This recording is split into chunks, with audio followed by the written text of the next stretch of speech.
Assalamualaikum, salam sejahtera dan selamat kembali semula ke channel Abang. Terima kasih sangat-sangat sudi dengarkan cerita yang Abang nak sampaikan hari ini. Jadi sebelum Abang mulakan cerita, Abang nak sampaikan satu pengalaman lah. Baru-baru ni Abang pergi tengok wayang. Tajuk cerita tu adalah Hidayah. Jadi Abang ingatkan kisah cinta. Umur-umur macam ni dah umur 40-an. Tak dapat nak bercinta secara yang benar ni, tengok je lah wayang cerita cinta. Rupanya tu bukan cerita cinta. Itu adalah cerita gula-gula daripada mula gula-gula sampai habis semua gula-gula. Lepas tu pula hari ni Abang dapat cerita gula-gula lagi. Jadi tanpa membuang masa. Jadi sebelum kita mulakan cerita, marilah kita sama-sama berdoa kepada Allah Ta'ala. Semoga Allah panjangkan umur, murahkan rezeki, berikan kesihatan yang baik untuk kita semua dan permudahkan segala urusan kita dunia ini dan di akhirat. Semoga Allah memberikan syurga buat mak ayah kita. Amin ya rabbal alamin. Jadi tanpa membuang masa, Abang akan ceritakan kisah kali ini. 3 cerita daripada 3 orang yang berbeza. Auzubillahi minasyaitanirrajim. Bismillahirrahmanirrahim. Kisah kali ini berlaku dekat satu daerah di negeri Johor. Abang tak boleh nak bagi tahu daerah yang mana sebab ia berkenaan dengan universiti di daerah itu. Yang sampaikan cerita Abang ni namanya adalah Aunty Jai. Jadi untuk memudahkan cerita, Abang buang Aunty, Abang guna perkataan Jai sahaja, nama Jai sahaja supaya senang untuk cerita. Ini adalah perempuan lah. Mungkin nama dia Jai, ialah nama perempuan Jai. Tapi bukan lelaki Aunty Jai. Kisahnya berlaku pada tahun 1990. Mengikut cerita Jai, dia adalah batch pertama yang masuk ke kampus tetap di universiti itu.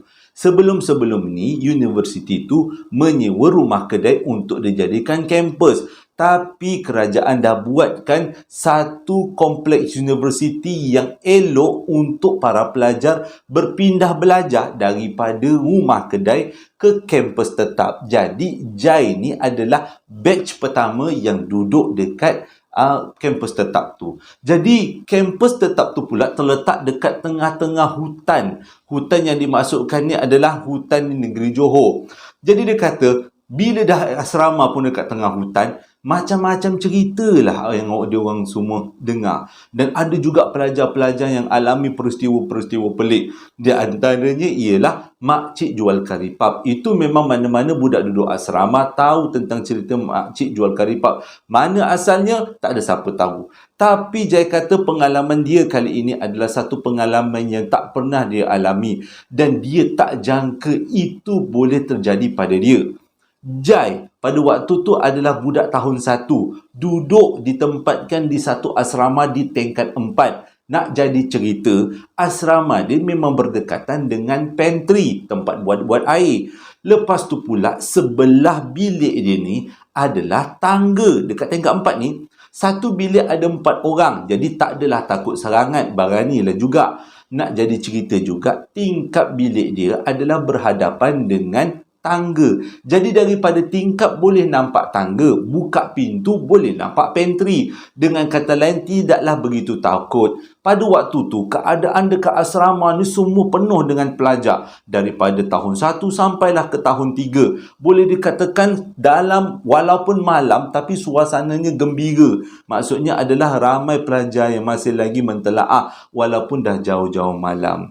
Ceritanya pada hari tu, Jai kena buat assignment. Lebih masa lah dia terpaksa gunakan untuk menyiapkan assignment dia, tugasan dia. Kawan-kawan dia lagi 3 orang tu memang dah tidur. Pada waktu tu jam pukul 1 pagi. Dia pula punya meja belajar tu menghadap tingkap. Jadi dia kata, nak kata takut tak sangat. Cumanya pada waktu tu malamnya agak panas walaupun berangin. Jadi dia kata dia pernah dengar orang-orang cerita kalau malam tu panasnya lain macam. Ada sesuatu yang akan terjadi untuk menguji keberanian kita. Abang seram pula. Bila-bila cerita gula-gula ni memang seram sikit. Okay. Jadi dia kata, lebih kurang pukul 1 pagi dia masih lagi buat assignment. Sebab besok nak kena hantar assignment atau tugasan tu. Jadi bila pukul 1.30 tu perut dah berkeroncong. Dia kata perlulah buat air kopi untuk menambahkan tenaga. Pada masa sama pula dia masih lagi ada sebungkus Maggi mee. Jadi boleh isi perut, boleh keringkan tekak, basahkan tekak dengan air kopi. Jadi dia capai Maggi, mangkuk dan juga air dalam jug, mug untuk pergi ke pantry untuk buat Maggi dan juga untuk buat air kopi. Sewaktu dia buat air kopi dengan Maggi, sebab Maggi kan mengambil masa sikit lah untuk dibuat tu, dia kata dia tak rasa seram apa-apa. Tapi sekali dia melangkah keluar daripada bilik, dia rasa suasana panas lain macam. Seolah-olah pada waktu tu keadaannya adalah di tengah hari, padahal dia berada di tengah malam. Dia pun buatlah kopi, dia pun buatlah Maggi. Tunggulah sampai Maggi tu masak, dah siap-siap, dia pun masuklah ke dalam bilik. Waktu dia tengah baru nak makan Maggi sambil-sambil menghirup-hirup kopi, tiba-tiba dia dengar dekat tangga ada benda bunyinya macam berat. Seperti orang naik tangga, cuma bunyi dia tu, dentuman dia tu agak berat. Duk, duk, duk. Dan bunyinya adalah tidak sekata. Dia punya susunan bunyi tu tak sekata. Kadang-kadang duk, duk. Lepas tu diikuti dengan duk, duk. Jadi untuk memastikan apakah bunyi tu, dia pun bukalah tingkap. Memang dia kata waktu tu memang tak takut sebab bilik dia ada 3 orang. Bukalah tingkap. Dia nampak jelas sangat-sangat gula-gula tengah naik tangga. Waktu tu dia tak fikir apa-apa lagi. Dia terus berlari ke arah katil, tutup badan dia dengan selimut tanpa dia tutup tingkap.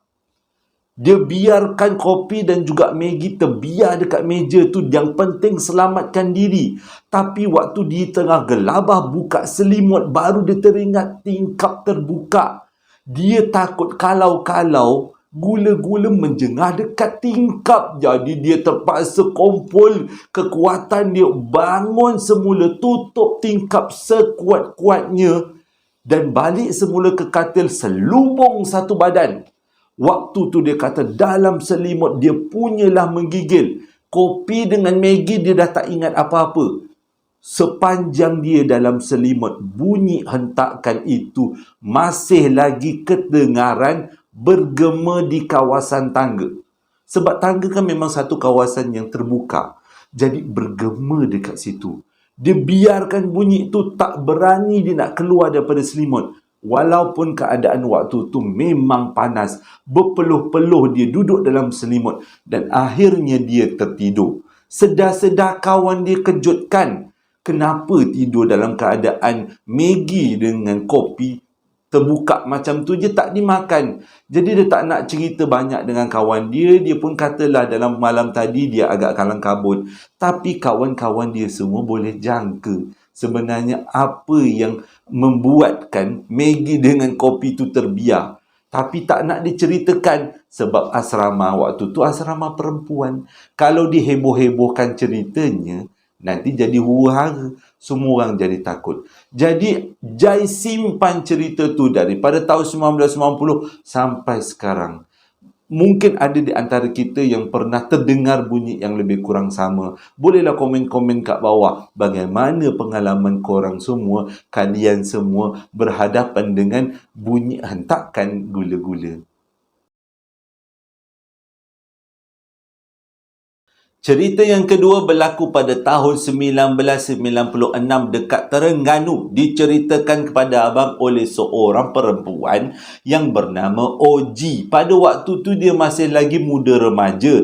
Kisahnya, diorang ni semua orang Johor. Tapi salah seorang daripada pakcik OG dapat bertugas di syarikat oil and gas minyak dan gas dekat negeri Terengganu. Jadi diorang ni semua hantarlah si pakcik ni ke Terengganu. Ramai-ramai konvoi-konvoi ramai-ramai dekat daripada Johor nak ke Terengganu.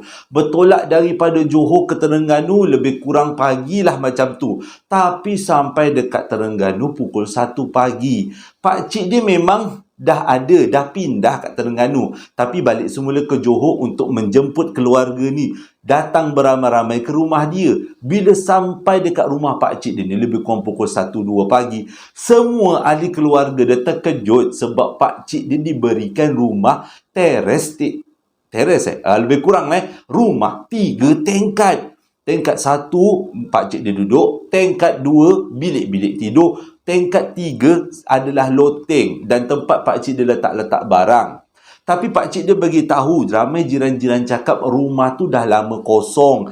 Jadi bahaya kalau tidur dekat tingkat loteng. Tapi Oji fikir pada waktu tu dia teringin sangat. Dia dengan sepupu-sepupu dia yang lain, yang perempuan-perempuan ni bercadang nak tidur kat tingkat ketiga. Sebab tingkat ketiga adalah tingkat yang dia punya tingkapnya besar. Jadi udara datang masuk keluar tu sejuk lah bila malam tu. Jadi diorang pun malam tu dah tak fikir panjang, teruslah naik ke tingkat 3, teruslah yang perempuan-perempuan ni tidur.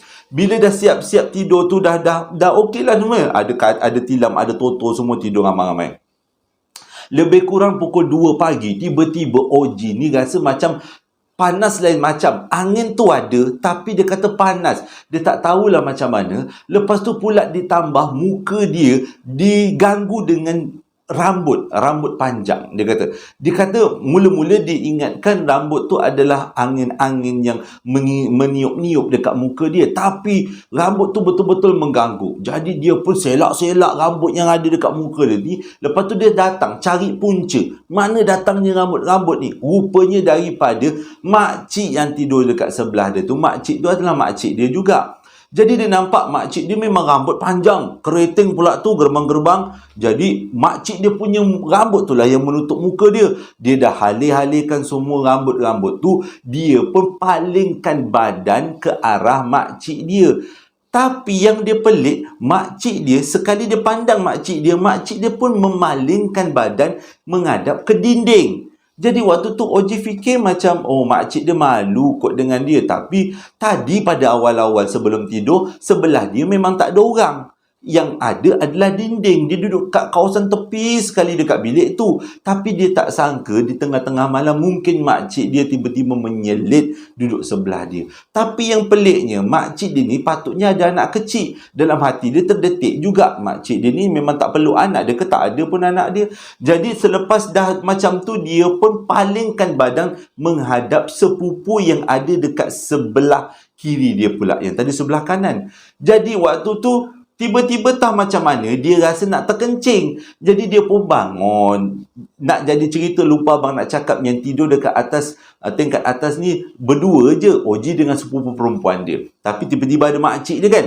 Jadi dia pun dah terkencing, nak terkencing, dia pun bangun. Bila dia bangun, tak sangka pula sepupu dia pun ikut bangun juga. Ikut dia daripada belakang, nak turun daripada tingkat 3 ke tingkat 2. Sewaktu dia nak keluar daripada bilik tu, dia pandang ke belakang, dia tengok makcik dia masih lagi tidur yang duduk sebelah dia tadi. Cuma yang dia pelik, makcik ni rambutnya lebih panjang daripada biasa. Selepas tu pula makcik dia pakai baju kelawar warna putih. Lain-lain selalunya kalau baju kelawar kan hijau, biru, corak-corak batik. Tapi ni baju kelawarnya putih. Tak terfikir lagi sebab dia ingat memang makcik dia. Jadi dia pun turun daripada tingkat 2 ke daripada tingkat 3 ke tingkat 2. Sampai dekat tingkat 2 baru nak buang air, dia melintas dekat bilik, tengok makcik dia ada dalam bilik. Jadi dengan kata lain, dia masih lagi keliru-keliru macam ni. Jadi dia pun buang air kecil. Sepupu dia ikut daripada belakang. Sepupu dia tak cakap apa, dia cuma ikut. Habis dia buang air, dia pun cakap dengan sepupu dia, jomlah kita naik dekat tingkat 3, kita sambung tidur. Sepupu dia cakap, tak nak, dia kata. Dia rasa lain macam je, dia kata. Rupanya, nanti abang cerita kenapa sepupu dia tak ikut. Jadi lepas tu, dia duduklah dekat tingkat 2 tu, terserempaklah dengan mak si Oji ni. Jadi dia tanya dengan mak dia, mak, orang nak naik tingkat 3 nak tidur. Mak dia kata, jangan. jangan naik tingkat 3. Tidur je kat tingkat 2. Kat tingkat 2 ni ada ruang tamu sikit. Kau tidur je dengan sepupu kau duduk dekat sini. Jangan naik kat tingkat 3. Jadi bila dengar macam tu, OJ pun macam, tak apalah. Dia tengok dah ada tempat disediakan dekat tingkat 2. Malas nak naik tangga. Dia pun duduklah dekat tingkat 2 tu dan tidur. Ceritanya tamat dekat situ je.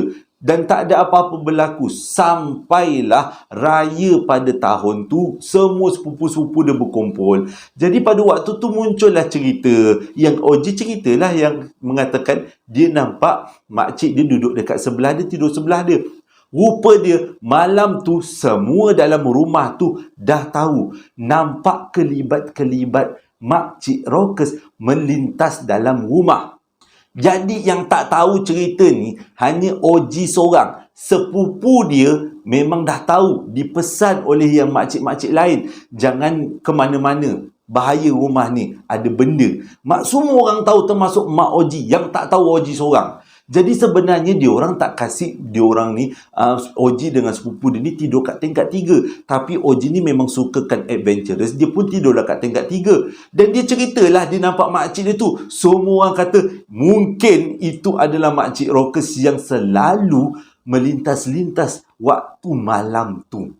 Jadi sepupu dia ni sebenarnya diajak oleh OG untuk tidur kat tingkat 3 kan pada malam tu. Tapi sepupu dia tak nak. Sebabnya, bukan sepupu dia nampak makcik Rockers tu, tapi sepupu dia dah rasa lain macam.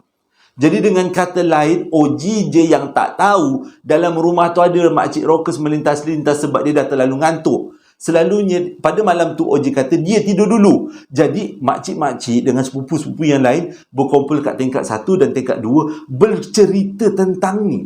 Sebab kadang-kadang dia orang kata nampak makcik Rockers melintas ke dapur, nampak melintas kat ruang tamu. Memang jelas. Dan dia tembus dinding, keluar dinding, masuk dinding. Yang tak tahu OG seorang sebab dia dah pergi tidur kat tingkat 3. Jadi moral dia, story ni dia punya moral of the story, jangan tidur awal. Mingle-mingle orang putih kata. Bergaul-gaul dulu. Tanya-tanya dulu. Memang terjah dia tidur. Mujur juga dia jenis yang berani.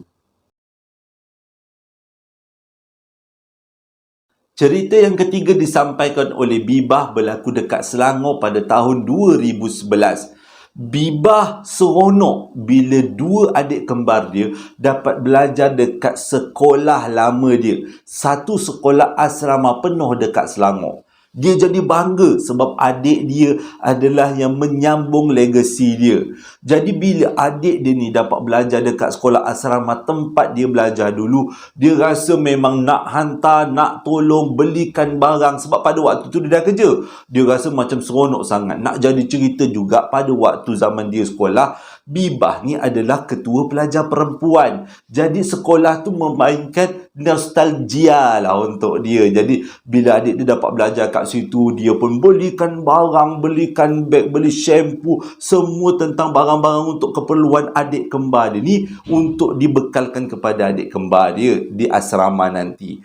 Tapi dia kata adik kembar dia ni ada satu perangai. Perangainya adalah walaupun kembar tapi perangai tak sama. Seorang ke kanan, seorang ke kiri. Jadi pada waktu tu diorang ni walaupun berkembar tapi berpakat tak nak duduk dalam dom yang sama atau tak nak duduk dalam bilik yang sama. Disebabkan masalah ni, jadi Bibah pun pergilah kontak cikgu lama dia. Semua satu sekolah kenal dengan Bibah sebagai seorang bekas ketua pelajar perempuan dekat sekolah tu. Jadi hubungan baik dengan Bibah tu menyebabkan Bibah diberi kebenaran untuk bawa adik-adik dia letak barang, cop asrama, cop katil sehari sebelum pelajar-pelajar lain datang mendaftar. Jadi pada waktu tu patutnya mendaftar lebih kurang hari Ahad. Bibah bawa adik-adik dia untuk cop katil ni dan cop dom, cop bilik dan letak barang pada hari Sabtu. Jadi bila sampai pada hari Sabtu, pagi Sabtu tu, dia kata sampai dia dekat situ, masalahnya adalah dua adik kembar dia ni tak nak tidur dalam dom yang sama. Dan diorang nak dom yang berlainan agak jauh. Jadi kembar kakak duduk dekat wing kanan, kembar adik duduk dekat wing kiri. Dekat dalam apa tu, level tu dia ada 4 dom. Jadi yang si kakak dom wing kanan paling ujung, yang adik dom wing kiri paling ujung. Jadi yang menjadi masalah Bibah pada waktu tu adalah terpaksa angkat barang dan diletakkan dalam mula-mula tolong yang wing kanan, lepas tu letak angkat barang, letak tolong kat wing kiri, lepas tu pergi dekat wing kanan balik tolong sangkut hanger, lepas tu pergi dekat wing kiri tolong pula lipat-lipat barang. Jadi dia kata dia agak kepenatan. Sedang-sedang dia menolong-nolong adik dia, tiba-tiba dia baru teringat dia punya handset tertinggal dekat dalam kereta.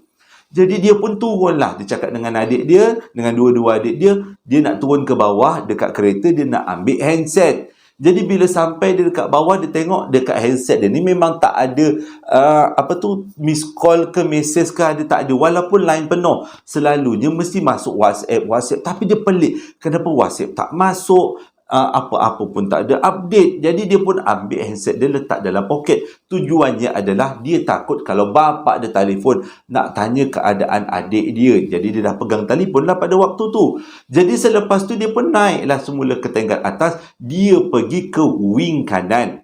Sampai dekat wing kanan, dia tolong-tolong adik kembar dia yang pertama untuk kemas-kemaskan barang. Bila dah tinggal sikit-sikit, dia cakap dengan adik dia, akak nak pergi tolong seorang lagi dekat wing kiri pula, nak pastikan semuanya dah beres-beres. Jadi waktu tu dalam lebih kurang pukul 12.30 hari, keadaan sekolah memang betul-betul sunyi. Memang tak ada pelajar lagi. Jadi daripada wing kanan, Bibah bergerak ke wing kiri, berjalan melintasi dua dom yang kosong. Pada waktu tu dia rasa macam tak sedap hati, seperti diperhatikan. Padahal dia kata dia sekolah dekat situ daripada tingkatan 1 sampai tingkatan 5. Tak tahulah kenapa perasaan dia seperti takut dengan sekolah sendiri. Bila dia sampai dekat bilik wing kanan, wing kiri, tempat adik kembar yang satu lagi, melangkah hanya masuk, tiba-tiba ada panggilan telefon. Dia tengok dekat skrin telefon dia adalah bapa dia. Jadi dia pun angkatlah telefon tu. Dia pun hello lah. Dengar suara bapa dia. Tanya, Bibah, adik-adik kau okey ke tidak? Tapi yang peliknya, suara bapa dia sangat sayup jauh. Jauh sangat-sangat. Jadi dia tengoklah balik dekat handset dia, adakah line dia kurang. Tengok line penuh. Kenapa pula macam ni? Jadi dia ketuk-ketuk handset dia sikit, dia dengarlah balik. Dia tak, hello lah, hello. Hello ayah dengar tak? Dia kata, ayah dengar. Lepas tu dia tanyalah, kenapa suara ayah sayup sangat? Lepas tu dia kata, mungkin line telefon tak elok. Ayah nak tanya keadaan adik-adik kau okey ke tidak? Belum sempat Bibah menjawab, tiba-tiba ada satu suara seperti atuk tua. Dia bunyinya macam, he. Kau kembali semula ke sini ya? Apa kau buat kat sini? Waktu tu Bibah terdiam. Dia tak tahu nak jawab apa. Dia diam je. Dia ingat suara bapa dia. Lepas tu dalam keadaan macam tu, dia cuba dengar balik. Sebenarnya itu suara bapa dia ke tidak? Sebenarnya itu bukan suara bapa dia. Bapa dia masih lagi bercakap, masih lagi mengomel. Kau tengokkan sikit Bibah, adik-adik kau tu susun-susunkan barang.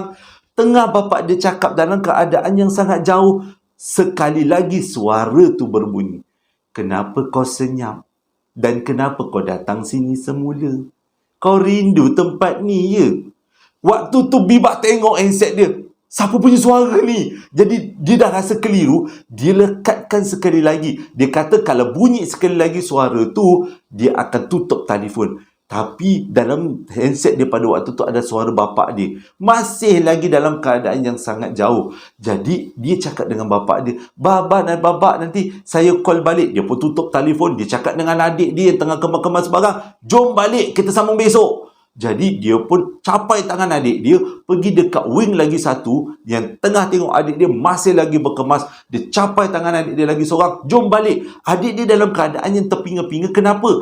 Waktu tu Bibah cuba kontrol muka, tak nak tunjukkan dia takut sangat. Sampai dekat kereta, dia tak cerita apa-apa. Dia terus balik bergerak ke rumah. Sampai dekat rumah, dia rasa macam nak menangis. Dia cerita dengan bapak dia. Bapak dia punyalah gelak. Bapak dia cakap, hantu telefon tengah hari pun takut ke?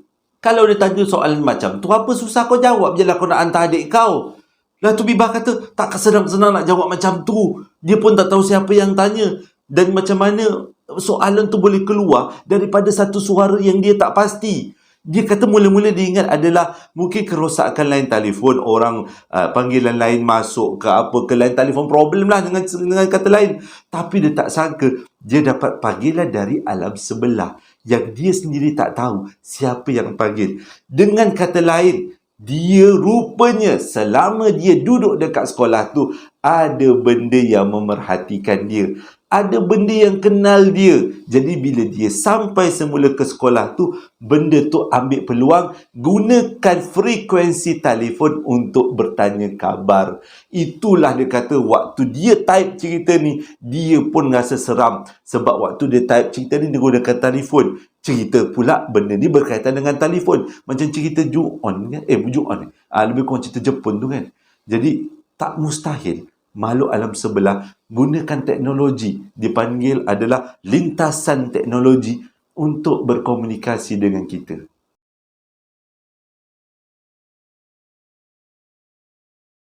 Terima kasih sangat-sangat sudi dengarkan cerita yang abang sampaikan hari ini. Hari ini ceritanya tidaklah terlalu panjang dan tidaklah terlalu seram. Tapi cerita-cerita ini adalah pengalaman daripada ramai orang hantarkan kepada abang. Abang sangat menghargainya. Jadi abang cuba sampaikan cerita sebaiknya. Ada juga yang cakap dengan abang, cerita abang tak seram. Tapi memang abang akui, abang bukan untuk bercerita menakutkan orang. Tapi abang bercerita untuk supaya semua orang dapat merasai apa yang si pencerita rasai sewaktu hari kejadian. Moga-moga menjadi iktibar dan pengajaran kita semua. Hingga berjumpa lagi. Sebelum tu, terima kasih yang membeli sambal lara dan juga perapan sate. Hingga berjumpa lagi dalam 2 hari akan datang. Assalamualaikum warahmatullahi wabarakatuh.